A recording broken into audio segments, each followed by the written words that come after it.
چرا مثل قهرمانای فیلم ها وسط در وایسادی؟ برو بشین، قطارت داره میره. دلم نمیاد تو رو ول کنم برم. لطفا نگهم دار. عمرن خیلی ظالمی.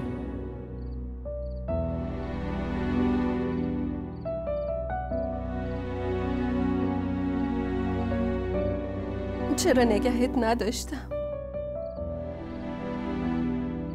گذاشتم بری.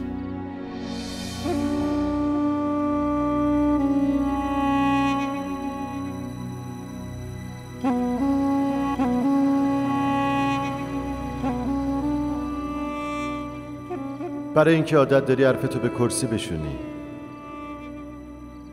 حالا برای چی داری گریه میکنی؟ تو هم بدون هیچ شکایتی همه حرفامو قبول میکنی.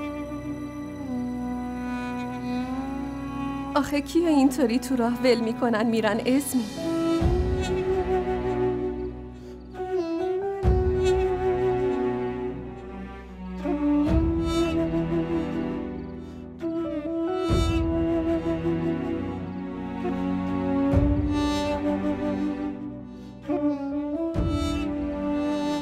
زویا، ها، داری با کی حرف میزنی؟ ازمیر.